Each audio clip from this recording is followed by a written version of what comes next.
বন্ধুরা, Mithun welcome to my channel Mithun movie জাদু। Video শুরুতে গুরুজনদের জানাই আমার প্রণাম, ছোটদের জানাই আন্তরিক ভালোবাসা এবং শুভেচ্ছা।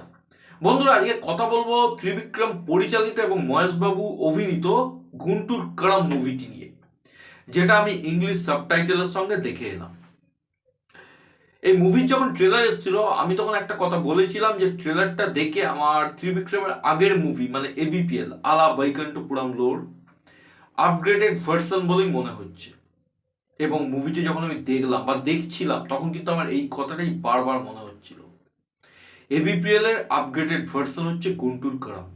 মুভির গল্প যদি বলি, রামায় কৃষ্ণন এবং জয়রাম একজন হ্যাপিলি ম্যারিড কাপল। তাদের সন্তান মহেশবাবু। একটা ইনসিডেন্ট ঘটে যার দরুন রামায় কৃষ্ণন তার স্বামী এবং সন্তানকে ছেড়ে তার বাবা প্রকাশ রাজের কাছে চলে যান। প্রকাশ রাজ একজন পলিটিক্যালি ইনফ্লুয়েন্স পার্সন এবং পরবর্তীকালে রামাকৃষ্ণন পলিটিক্সে এন্টার করে ল মিনিস্টার হয়ে যান। সময়ের চক্রে মহেশবাবু বড় হয় এবং তার মায়ের সঙ্গে দেখা করতে আসে। তখন প্রকাশ রাজ তার সামনে একটা শর্ত রাখেন, একটা সই করার শর্ত, একটা এগ্রিমেন্টে সই করতে হবে, তবেই তিনি তার মায়ের সঙ্গে দেখা করতে পারবেন। মহেশবাবু বলেন যে আমি আমার মায়ের সঙ্গে দেখা করব, তারপর সই করব। তো এই নিয়ে একটা দ্বন্দ্ব চলতে থাকে এবং কিভাবে প্রকাশ রাজ একটা সময় মহেশবাবু অ্যালিগেশন দেন এবং সেগুলো কিভাবে ট্যাকেল করেন মহেশবাবু, সেগুলো দেখানো হয়েছে মুভিতে। মুভির গল্প ফ্ল্যাশব্যাকে শুরু হয়েছে।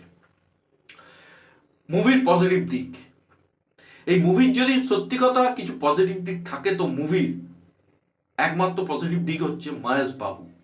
হ্যাঁ বন্ধুরা, মহেশবাবুর জায়গায় যদি XYZ অন্য কোনো হিরো থাকতো, এই মুভিটি যেটুকু অডিয়েন্স দেখছে বা যেটুকু ভিজুয়ালি এক্সপিরিয়েন্স অডিয়েন্স পাচ্ছে বা গেন করছে, সেটাও থাকতো না। মহেশবাবুর সোয়াগ, তার বিড়ি খাওয়া স্টাইল, তার হাঁটা চলা, তার ডায়লগ ডেলিভারি, প্রত্যেকটা দৃশ্যেই এক সে বাড়কার এক।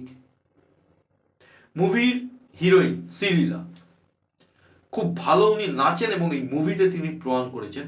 খুব সুন্দর ওনাকে দেখতে লেগেছে এবং আমি নিশ্চিত যে বলিউড এবং দক্ষিণ ভারতের একজন নামকরা হিরোইন হিসেবে ভবিষ্যতে উনি প্রতিষ্ঠিত হবেন। খুব প্রমিসিং এবং মহেশবাবুকেও দেখতে খুব সুন্দর লেগেছে এবং তাদের জুটি অন স্ক্রিন যথেষ্ট ভালো লাগছিল। এজ ফ্যাক্টর কিন্তু মনেও হচ্ছে না মহেশবাবু, যদিও তাদের মধ্যে এজ গ্যাপ প্রচুর।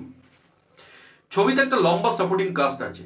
রামায় কৃষ্ণন, জয়রাম, প্রকাশ রাজ, ভেনিলা কিশোর, রাও রমেশ, মুরলী শর্মা, সুনীল, প্রত্যেকেই নিজের নিজের জায়গায় ভালো পারফরমেন্স দিয়েছেন। প্রকাশ রাজ যদি একটু স্পেস কম পেয়েছেন, তবুও যেটুকু তিনি স্ক্রিন স্পেস পেয়েছেন যথেষ্ট ভালো। সুনীলও যথেষ্ট ভালো। এক কথায় যদি বলি, সাপোর্টিং কাস্টের কথা, প্রত্যেকেই ভালো পারফরমেন্স দিয়েছেন। তবে হ্যাঁ, জগপতি বাবু ভালো অভিনয় করেছেন।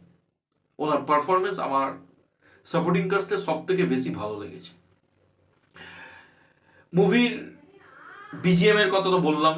এস থামানের বিজিএম মিউজিক যথেষ্ট ভালো, ক্যামেরার কাজ ভালো, গানগুলোকে যেভাবে এক্সিকিউট করা হয়েছে, দম মশালা দেখতে যথেষ্ট ভালো লাগে।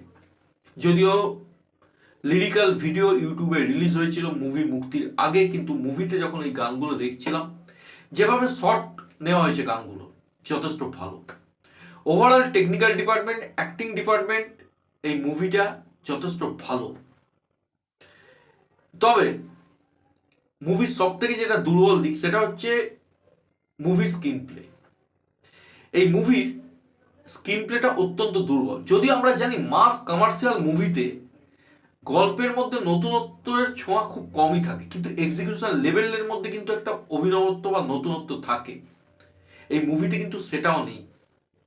এই মুভিটা দেখতে দেখতে আমার এবিপিএল বা ত্রিবিক্রমের আগের মুভিগুলোর কথা বারবার মনে পড়ছে বন্ধুরা। আমি আবার ওই কথাটা রিপিট করলাম।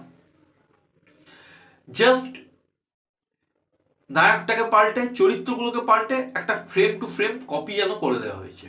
মুভিতে একটা দৃশ্য আছে যেখানে ভিন্টেজ সঙ্গে সঙ্গে মহেশবাবু ফাইট করছেন। এই একই দৃশ্য কিন্তু এবিপিএল এও ছিল। মুভির আরেকটি দুর্বল জায়গা হচ্ছে ইমোশনাল দিক। এই মুভিতে মা ছেলের একটা solid emotional ground build up দেওয়ার উচিত ছিল, যেটা কিন্তু এই মুভিতে হয়নি। সুতরাং ইমোশনাল দিকে ওই মুভিটি কিন্তু আমাকে যথেষ্ট নিরাশ করেছে।